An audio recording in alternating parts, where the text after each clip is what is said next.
welcome to the Titletown Huddle on thegruelingtruth.net.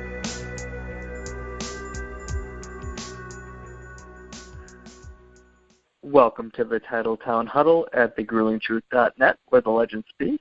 I'm Joe Pritchard, and with me is co-host Aaron Zepnick. And Aaron, I definitely appreciate the hospitality you showed on Sunday when me and my father-in-law Tony went to the Packer game this week. Yeah, not a problem. I do the same thing for any of my co-hosts or any of my friends and family. It's just one of the perks of knowing someone that lives close to Lambeau. Yep, you described it to me as being 7 blocks from Lambeau, and it's almost a straight shot there. You just like a half a block out of the way right when you get to the stadium, but a perfect straight shot from one of the gates. That made it so easy to find. So definitely appreciate the directions and the ease of that. I've not been in the Green Bay area much at all in my life, and it was really nice to have just that and to have it all set up that easily. Yeah, and it's something that I think people that live right here take for granted, including myself. You know, in fact, I say to my wife all the time when we're passing by, I'm like, just imagine people come from Australia and Germany, all over, to see this place, and we live right down the road. Like, it's got to be so neat for people that, you know, same thing in Texas, I'm sure, if you live right by Jerry World, you know, it's something people take for granted. And, you know, I'm more than willing to share that experience and that proximity with people that I trust and know. And I'm glad you and your father-in-law had a great time, and I appreciate the pink towel in gratitude. So. Yeah, that was a promotional item handed out at the game here, and plenty of people decided to leave theirs behind, so it was a very easy thing to say as a thank you. Now, I do have to ask, though, when you drive by a Lambeau Field in your normal everyday life, is there still just a bit of butterflies as you go by that place, or is it just at this point blend in for you? It's kind of become a staple of everything. I mean, I grew up here. I've always been that close, you know, or not exactly this close, but I grew up as a kid right down the road from where I live. Lived in this area of town pretty much all my life. And, you know, every time you see the Lombardi Avenue exit, you just kind of take for granted why that's named Lombardi Avenue, why, you know, Mike McCarthy Way, why some of these streets are named what they are. And then you see the cement pillars and the statues, and you're like, man, what was this place like 60 years ago or 50 years ago when you know, 1957, it'll be 60 years next year. So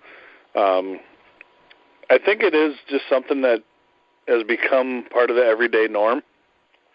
But there are times that I reflect on, you know, my dad passed away, it'll be 12 years ago, November 1st. So there are times I reflect on a game with Dad, or, you know, going to Packer practice when I was a kid and getting my picture taken with James Lofton and John Jefferson and Eddie Lee Ivory. I mean, that's stuff that I'll never forget. And, you know, it is somewhat of a oversight, I guess, at times. But, you know, when you get caught up with everyday life and you're thinking and driving, but there are times I reflect, yes. So.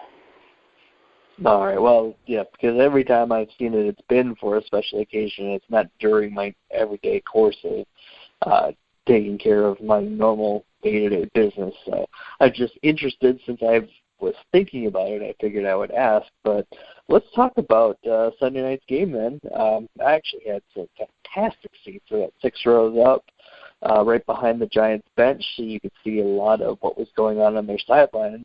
And what was going on in the field was pretty pleasing as well. The Packers come away with a 23-16 victory. It seemed to dominate the course of the game. It got a little bit close at the end there, and it really shouldn't have been, honestly. But what did you think about the performance overall? Well, the thing I was the most impressed with, honestly, is our offensive line. Did not expect them to dominate and give Aaron as much time as he had. With that said, I would expect a lot more of a lopsided score with that, because the Giants could not run the ball. With the Packers' top two corners out too, I have to give kudos to Dom Capers and the front seven. They kept pressure off of that backside of the defense. And, I had Victor Cruz in fantasy, so I'm thinking Victor Cruz should put up a decent amount of points with Shields and Randall out. And quite the contrary, he had one target and 0 catches. So I was a little bummed I lost my fantasy, but I was happy the Packers won. I'll take a Packer win over a fantasy win every day. That's exactly what I was thinking, too, back in the days when I played NFL fantasy. There was really no if I had a player going up against the Packers, I was definitely not rooting for him, that's for sure. Now, the Giants' passing attack just didn't seem to scare anybody, which turned out that missing Shields and Randall did not seem to hurt the team, which is a bit of a surprise. The other surprise, too, is just how dominant the Packers run defense has been. Do you think that's something they can keep carrying on going forward, or are they just met the correct opponents to make the numbers look good? Well, the big thing, that some naysayers are saying is they haven't really faced a starting caliber running back more than a half. With, T.J. Yeldon, I guess, would be the only one, but Ivory's kind of another back at Jacksonville that was hurt, didn't play. Peterson went down with the knee injury in the second week, and then Abdullah was hurt against Detroit, and Rashad Jennings was hurt against the Giants. So in their 4 games, it does scare me a little bit that we haven't met the, Ezekiel Elliott that we're going to see this Sunday. But if our front seven can play the way they have, I don't know that it matters who's in the backfield, because there's just no rush lanes there.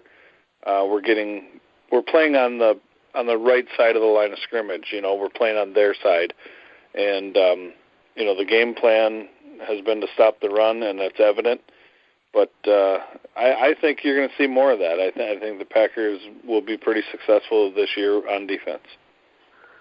That's definitely good to hear, especially with the offense not quite firing on all cylinders. Even this week, seemed to be plenty of opportunities to make this a blowout that just didn't come into fruition.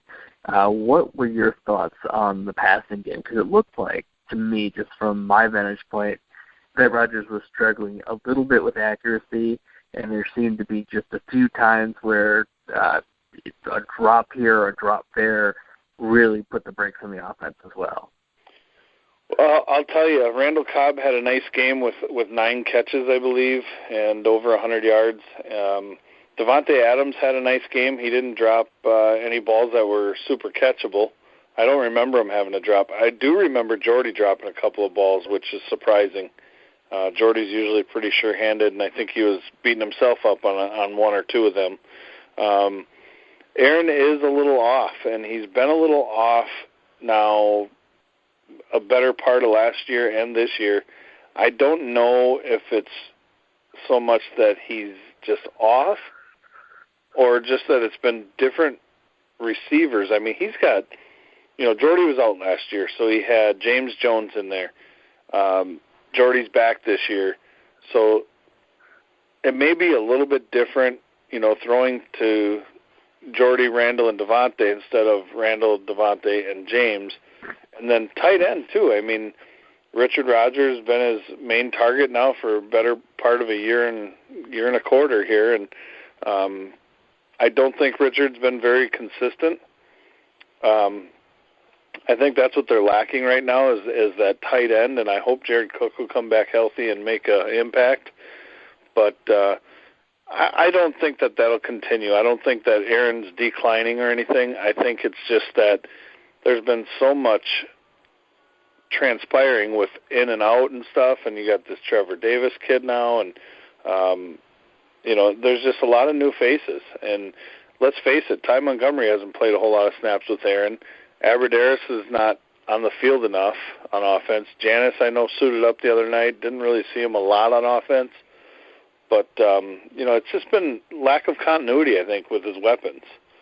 And once they get into a rhythm, look out. Yeah, the numbers haven't been there for Rodgers for the past year now, but it does speak to how spoiled we are as Packer fans that we're talking about how Rodgers isn't quite as sharp as we've come to expect, and the Packers are still sitting at 3-1 and have scored enough points for the most part this season, besides the Minnesota Vikings game against one of the best defenses in the league. So I think that I even feel guilty having the thought that Rodgers isn't as good as he has been. But that first drive, though, from the start of the game, it looked like everything was firing on all cylinders. Coming out after that, though, it seemed to stall out, and that seems to be a trend lately, where they come out hot right at the beginning and then sputter throughout the rest of the game. Do you think other teams are starting to catch on to what they're doing? Do you think it's just inconsistency and personnel shuffling like you were mentioning here? Or why do you think they have such a hot start and then have such trouble later in games? I think it's a combination of a couple of things. One, the shuffling of personnel. Two, I believe that teams are making in-game adjustments and the Packers are not adjusting back. I think we're very lethargic on offense. I think we're kind of vanilla. And I think teams are getting used to the route combinations that we run. I think I touched on that in the preseason, how, if you look, it's pretty much the same route combinations all the time. And I know we talked about the smash concept, and I posted a picture on the website, on our Facebook page. But that really is something that I'd like to see different wrinkles, even with the Cobb and Montgomery in the backfield. They have started handing it off to them a little bit now, but I'd just like to see some different wrinkles, even in the screen game. And I don't see enough quick slants. I don't see enough screens and draws to slow down the defensive pass rush. There was virtually no pass rush the other night, but I'd still like to see a little bit of an imagination, I guess is what I would call it. Yeah, it almost looks like they're looking for a home run on every play, and then Rodgers has to move around in the pocket and wait for receivers to make plays and get open on their own. And that just doesn't seem to be a strength of this group. It seems like they're good when it comes to being first, second, third reads, but when the play breaks down, that's not there anymore. It just hasn't been. And just from what I'm gathering, of course, I'm not privy to what plays they're calling, what their reads are, but it seems like if those first couple reads aren't there and the play breaks down, it just the playmaking ability that Rodgers used to have as far as making a huge play out of these things, it just hasn't been there as well. And that was a huge part of when the offense was really clicking, was people getting open for Rodgers when he was scrambling, when he was ducking in and out of the pocket. That also seems to have broken down somewhat. What do you think on that? What do you think along those lines? I think you're right, and I think we talked about this a couple of weeks ago. It seems like people are jumping the first or second read, and then we're playing backyard football, where he's just scrambling, guys are trying to get open. What happens is when a quarterback scrambles and cuts you cut the field in half. So if Aaron rolls right, everybody's coming with him to try to get open. Well, defenders know everybody's going that way. It really limits what you can do. And you're going to have different levels of the field that you're going to cover. You usually have a guy coming across shallow that ran a shallow, shorter route. Then you have a medium route, and then you probably have a deep route. And when they have 6 defensive backs out there and they're playing nickel or dime, you can pretty much cover 3 receivers or 4 receivers with 3 or 4 guys, and then you have the guys over the top that are just helping out. And there's really nothing terribly open. So it's going to take a good performance from the offensive line the rest of the year. It's going to take a patient Aaron Rodgers, and it's going to take playmakers, like you said, getting open, creating that separation early. And I just don't know how much team speed we have at receiver. None of our guys, Cobb's not even a speedy guy anymore. I mean, he's quick, runs the short under routes and the stuff underneath mostly. People are learning the traits of the receivers that we have, too, and what they're good at. You know, Jordy, it's either back shoulder throw, a slant, or something deep. Or a double move, you know, and those only work if the defensive back bite on it, and people haven't been biting on that double move. So. Well, one thing that was working this past week was Eddie Lacy on the ground. Now, we didn't get any notification in the stadium about his injury, or at least none that I saw, so we were surprised to see a lot of James Starks later in the game, but when Lacy was healthy, he was helping the offense out a lot with a couple of big runs, and he was looking like a workhorse back all of a sudden, which we haven't seen in quite a while here.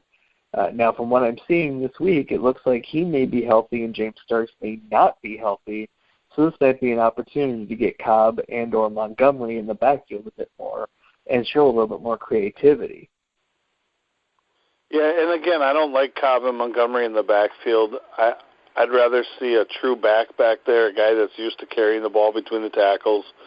And I think you're limiting your weapons outside and in the slot. I mean, that's where Randall Cobb and Ty Montgomery belong, is in the slot. And I've yet to see a formation where they create mismatches where start them out in the backfield and then motion them out, you know, and you're going to get a linebacker on one of them two guys if you motion them to the same side.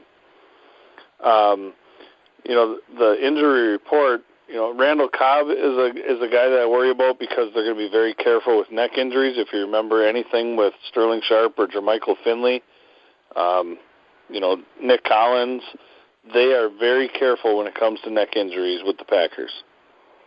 So I would not suspect to see Randall Cobb this week.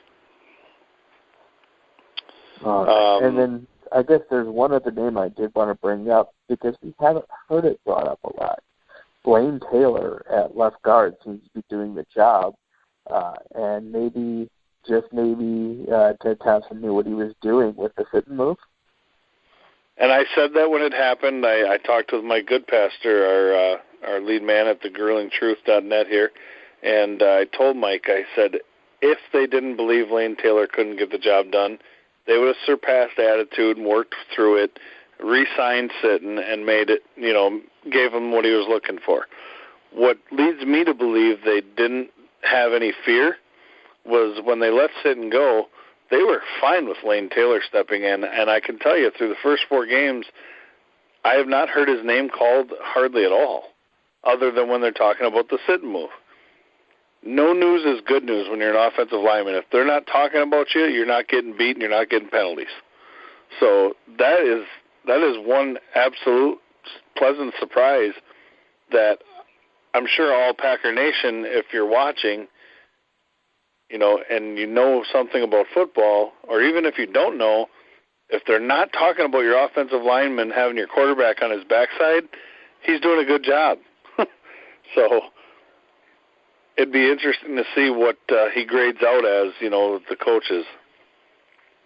All right. Well, they've at least passed the test of the TV analysts, so that is definitely a help to the cause here. Let's go ahead and take a quick break here, and when we come back, we'll talk about the question of the week and also preview the Dallas game.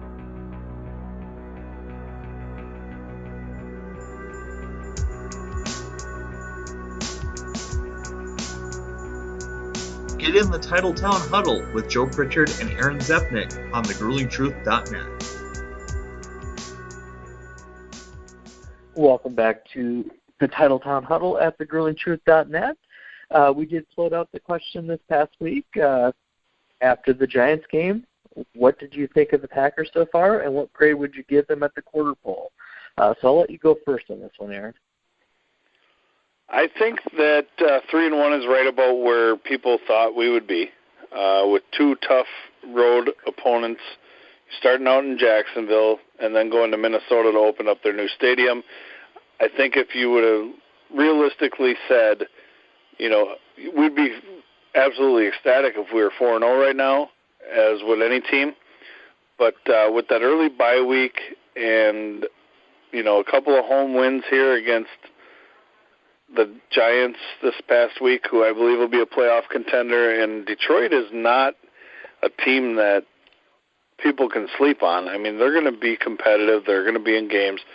Stafford's playing decent. Jim Bob Cooter's got that offense rolling without Calvin Johnson. And I would say 3-1 is right about where I figured we would be, honestly. If you look at it realistically, to split those first 2 road games, take care of business at home with 2 more here following the bye. I said when we lost to Minnesota, I said hopefully we can win these 2 going into the bye, or win these 2 home games, split up, and then win the Dallas game and the Bear game. To be sitting at 5-1 is the realistic goal, and I think this is the toughest test we'll have coming up here on Sunday with the running game of Dallas. But I'd give them a B+. I would say an A if we were 4-0. The defense is playing well. The offense, there's room for an improvement, obviously, but they played well enough to get 3 W's, and to lose 1 game on the road, 17-14, to the only undefeated team in the NFL right now is saying something. Yeah, I think we're on the exact same page, because that's the exact rate I was thinking too. Might have even been an A- if it wasn't Minnesota they happened to lose to, but it's just me being bitter. Yeah, just what you were saying here.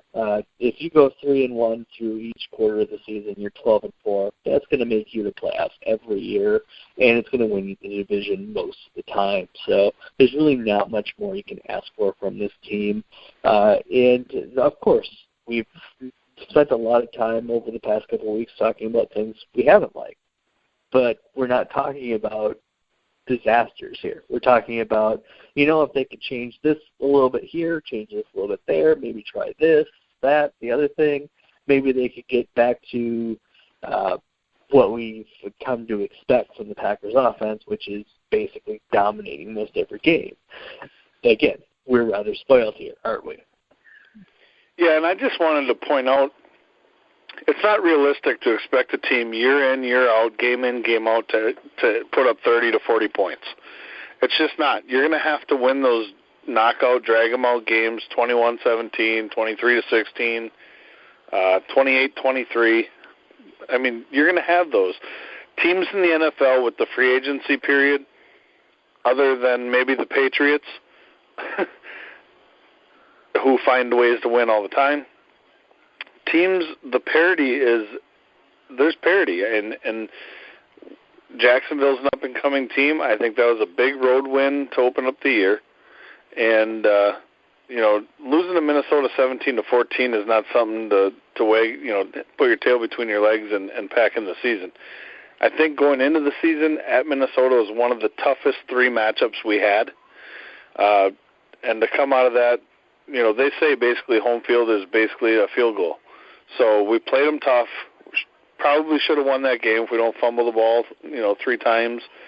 I think we can beat Minnesota here, and Minnesota's not going undefeated. Let's face it. They're the Vikings. They find a way to choke all the time. So I don't see them going 16-0 or even 15-1. There will be some teams that surprise Minnesota. Yeah, I think that is for sure as well. So I guess the easiest way to put this is that both of the co-hosts are very pleased with how the Packers season have gone. Of course, we always like even more, but that's because we're fans and we want the best for our team, of course. But I think I could speak for us both when we say things are going pretty well in Packerland. Now just a bit of piece of news here for those listening. Anytime before the Packers play the Falcons in Week 8, the Packers-Falcons game has now been flexed from the noon time slot to the 3:25 p.m. time slot. Packers at 3-1. I believe the Falcons are at 4-1, so that's going to be a matchup that's going to draw a lot of eyes and be a big test here. But let's not jump ahead too far now. We do have another big test against a 4-1 team this week with Dallas coming to Green Bay, and we've been teasing it a little bit with mentioning Ezekiel Elliott and the running game here, but the Cowboys have a potent attack, and Ezekiel Elliott, one of their top rookie, is one of the leading forces on this. It's going to come down to whether the Packers can handle the running game of the Cowboys, because if I am a defensive coordinator, I'm going to take a look at that rookie quarterback and Dak Prescott back there and say, yeah, I know you've had some good games, but I'm going to make you beat me. What do you think about that, Todd? Absolutely. You'll see 8 and 9 men in the box the entire game. Clinton Dix will play a little more around the line. I think the Packers will make Dak Prescott, without Dez Bryant, beat them. There's reports Dez Bryant is not likely to play. I think that factors in huge. Jason Witten is not the Jason Witten of old. Cole Beasley and Terrence Williams are their top two receivers coming into the game. I think you have to make them beat you. And I would suspect that would be the game plan going in. If it's not, then something's wrong. But number one running attack against the number one run defense, so we'll see how it shapes up. But this is a good challenge, and if we can make them one-dimensional and take the run away, I think Dallas could be in trouble. Yeah, they certainly could be. Now, they did come out with a big win over my good pastors Cincinnati Bengals this past weekend, going up 28-0 before winning 28-14. So they're definitely a team to be reckoned with. But they seem to be nicked up about as much as the Packers are here. And given that the game is in Green Bay, I've got the Packers winning this one. One of those scratch and claw games. I got them winning this one 21-17. That's a pretty good pick. I'm going to say 24-20 Packers. I think we'll scratch out and claw it out. And the thing that concerns me is our running back situation with if Starks is out and Eddie Lacy's banged up. That's the only concern I see, is that we become one-dimensional because our running backs are banged up. Claiborne and Carr are playing pretty well for them in the corner, for the corner position. And Sean Lee is a very good middle linebacker. I think he's one of the most underrated linebackers in the league, honestly. And I don't think it's going to be a high-scoring game. 24-20 is probably about as high as I would put it. And this one could be one of those games where special teams will need to come up big. Yeah, and we could certainly see the Packers special teams making the plays here. Now, the one complaint I guess I have about the special teams is our new punter, Jacob Schum, just does not seem to have the leg this year. Don't know exactly what's going on with him, but it just doesn't seem like there's much confidence in his kicks in these days here. So I wonder if the Packers have taken a look at another punter, or if they're going to be sticking with Schum for the foreseeable future. Well, I thought for sure in the bye week that they would bring in a punter. He didn't flip the field at all in the first 3 games. He just doesn't seem, even at Jacksonville and in Minnesota, when it's not really cold out yet, I have no confidence in the punting game. I agree 110%. I can't believe they haven't brought someone in or let him go and just re-sign Tim Mastley or Peter Mortel for that matter.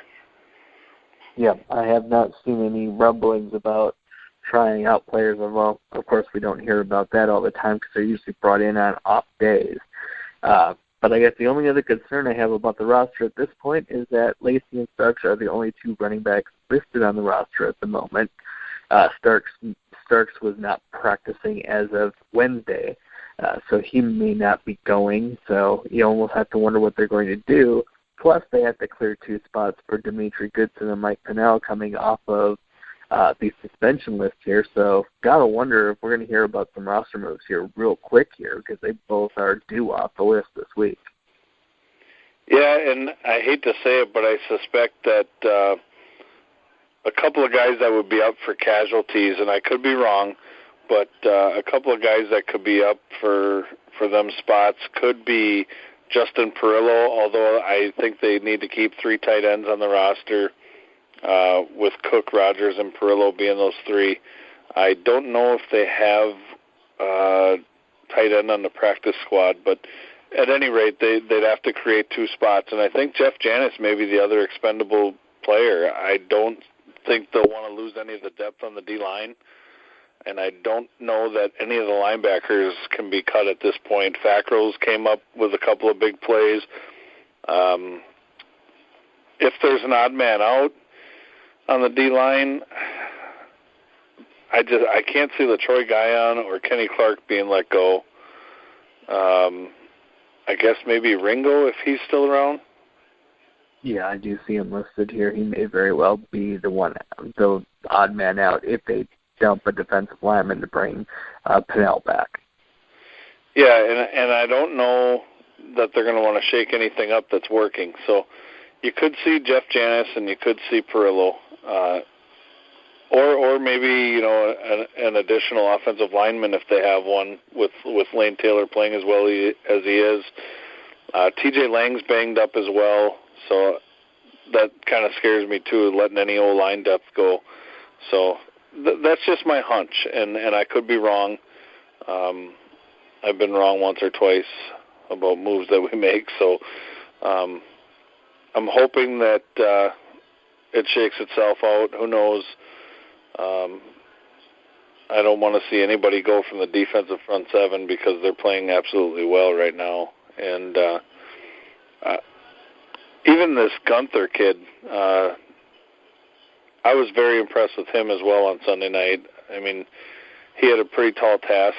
Rollins and Gunther, teeing up on Odell Beckham, Victor Cruz, and Sterling Shepard.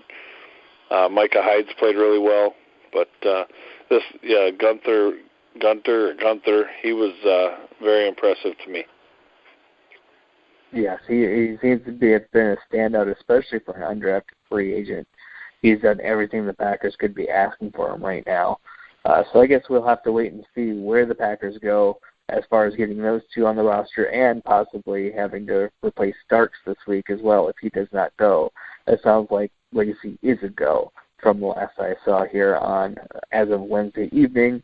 But I guess we've gone on quite long enough about this today. Do you have any final thoughts about anything we talked about tonight? Just the Starks and Lacey thing. I wonder if Ted Thompson's kicking himself for not signing C.J. Spiller or going after Justin Forsett, who signed with the Lions. I don't think that's really Thompson's MO, and I think he's got his plan, whether fans agree with it or not, that if he's going to bring in somebody, he's not going to bring in a high-dollar, high-traffic guy when he has his own players that he'd like to bring in and start them off in the NFL as a Packer. Just seems to be his MO more so than anything else. So I don't really think he's all that upset about that.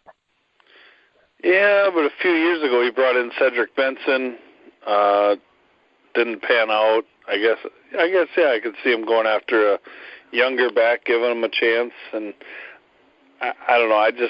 I wish they would have. I wish they would have signed C.J. Spiller because I think he would have helped in the return game, and he may have been exactly what they were looking for. But apparently not. There have been many free agents over the course of the past few years that it would seem to be a match, but Thompson has not seemed to make any effort to sign, and it's just the way he works. And I'm of the belief that in Ted we trust, so we'll see what he's got up his sleeve for this week. Absolutely. Ray Rice is always out there. I really don't think he's a fit. No, he doesn't fit the mold of the character and the type of player that Ted would take on, especially at this point in the season. No, I think that's absolutely for certain here. But we'll leave on that lighter note here. You've been listening to the Titletown Huddle at theduelingtruth.net with the Legends Speak.